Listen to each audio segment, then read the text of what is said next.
meeshaalee fariihaa qarshii isaa tokko tokkodhaan meeshaa walumaa galatti jechuudha firiijii eelee qaban keessaa osoo tokkollee nafini qarshii 200 fi meeqa akkasitti hanga dhumaatitti viidiyoo ilaala.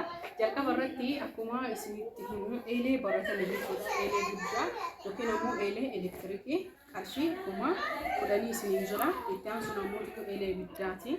Eelee ibiddaallee qarshiin isii 3,300 ta'uudoo jechuudha. Distii maajistiikiidha. Distii maajistiikii akkuma baratame namootiin hedduu keessan ni beekani. Roobni illee dhufaa jira waan ta'eef meeshaalee tokko tokko gatii isinii hime akkasuma ammoo itti aansuun ammoo maal isinii godha guutuu gatii dimshaasha tootaalii isaa isinii hima jechuudha.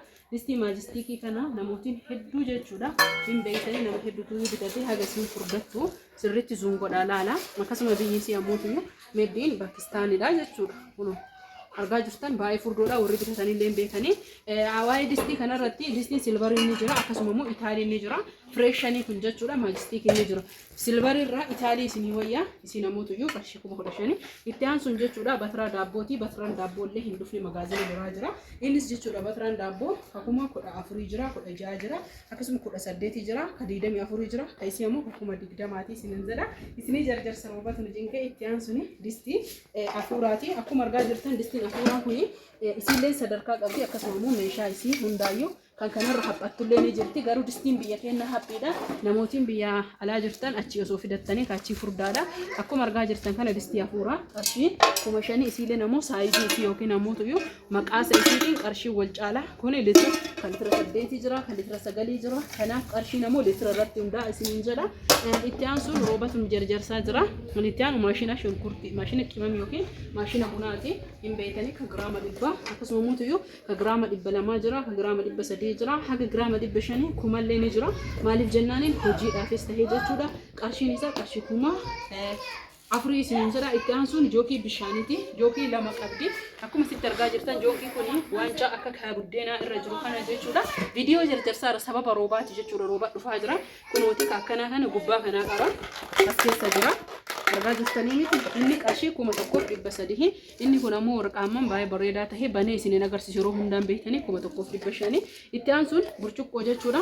Burcuqqoo kwaalitii yookiin ammoo widdiidha. Burcuqqoon tuni argaa jirtanii jirtan mitiire qara gaafa isii bitu 3,100 ammoo 3,500 galtee jirti isiniin jedha.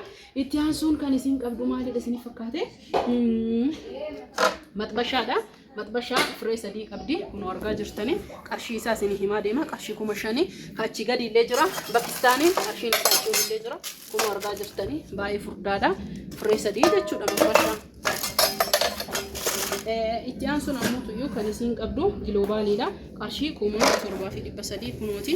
Kalariin jijjiiramee dhufaa jira. Amma faashina ta'e bifa abaabotiin kalarii diimaa ture garuu ammoo ani sadabee gurraacha kana fuudhee fi ajajaan malee dhufuu dhiisee jira. Itti aansuun saanii firmuuziitii yookiin ammoo saanii haraaraati. Kunoo asitti argaa jirtanii inni illee diizaayinii adda addaatii fi sadarkaadhaan jira. Kunoo akkuma asi argaa jirtan kana cilfaallee qaba. Ammayyaa'ee dhufe jechuudha.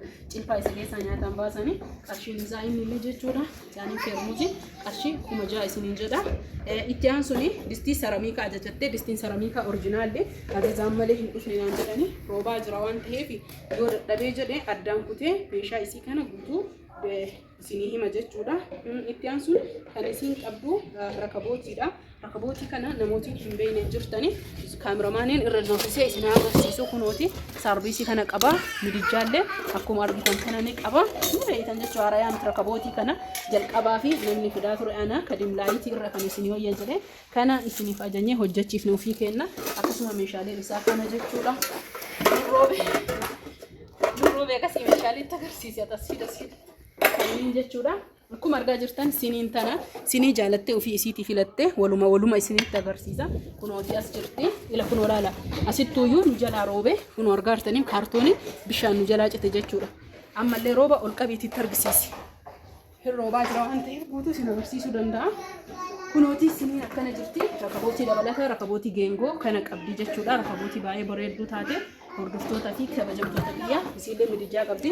Saarbiisiin isii kana rakabootiin tun ammoo qarshii 3,500 meeshaa isii guutuu wajjin tiriidha. Tirii kana argaa jirtanii miti tiriin kun 2,200 jechuudha. Firmuuzii guddaa qabdi kunuuti. Keessi isaa pinkii jechuudha. Lama qabdi kuma sadii jechuudha. Kun achillee jira guddama kana. Itti aansuun saanii faandishaa lama qabdi. Meeshaalee ofii alaaltu roobni nu jarjarsaa jira. Akkasuma saanii raanii waan globaalii qabduuf abbaa sadii qabdi. Achitti globaalii guddaa qabdi.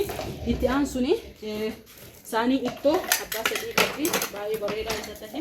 Kun argaa jirtu kuma tokkoof dhibba saddeet muwakkamii.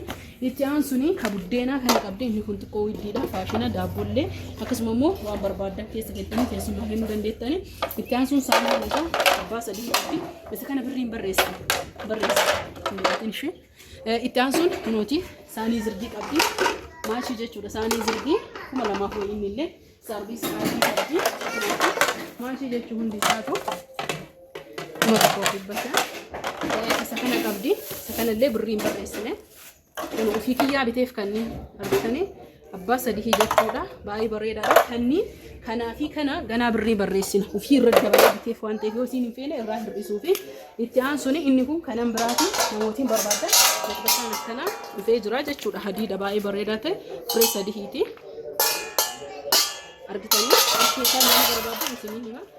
Meeshaalee isii keessaa kunoo garanallee hin jira.